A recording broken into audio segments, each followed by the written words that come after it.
Wannan shine kwamanda ko in ce general na sojojin dakarun Amurka da ya yi resigning, wanda a jiya bacin awa ɗayansa da yin resigning shine yake faɗin maganin da dalilan da yasa ya yi resigning. Saboda yana magana akan cewa gwamnatin Trump gwamnati ce wacce bai kamata ma ta zo kan mulki ba. Gwamnati ce wacce ba ta da alƙibla kwata-kwata, saboda ana mulki ne yanzu a gwamnatin Trump ne ba tare da tunanin ya abubuwa su kasance ba. Sun shiga yaƙi kai tsaye ba san ya za su fita daga yaƙin ba su da wani tsari. A yanzu ma yadda yake magana ma ita kanta Amurka ba ta san ma ta ina za ta fita daga yaƙin nan ba, tana son ta fita. Ta ƙara jana mace cewa fa gwamnatin Trump gaskiya gwamnati ce wacce ba ta da hankali, ba ta san me take yi ba kwata-kwata. Ya ce gwamnati ce wacce ya kamata al'umma su fito su dakatar da ita. In ba a dakatar da ita ba za ta iya tura duniya ta tafi yaƙin duniya na uku. Abin da ya faɗa kenan. Ya ce shi a yadda ya fahimta cewa Iran ba ta cikin ƙasashe wanda ya kamata ma Amurka ta je kan wannan ƙasar nan, saboda already intelligence ya gaya musu cewa fa Iran fa ba sauran ƙasashe ba ne ba.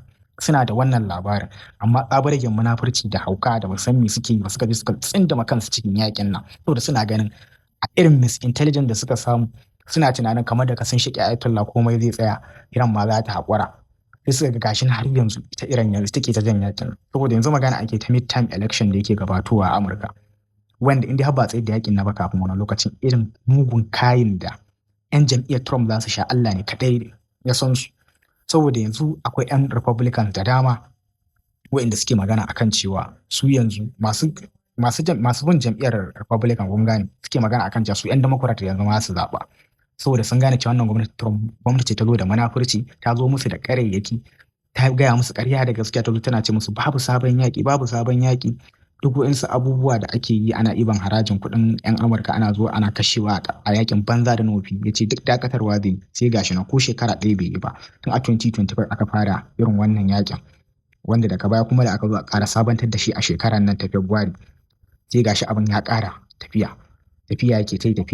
Kuma irin wannan yaƙin da Amurka ta shiga, in yaƙi ya dogon zango ya nisa tsayawarsa aiki ne wallahi. Duk yaƙin da Amurka ta shiga tafi mugun sati ɗaya ko watanni a ciki. To yaƙin nan sai ka ji an ce ma yanzu ya tafi shekara 20. Yanzu ba abin mamaki wani ka ji an ce ma yaƙin ya yi shekara 20 ana yin shi.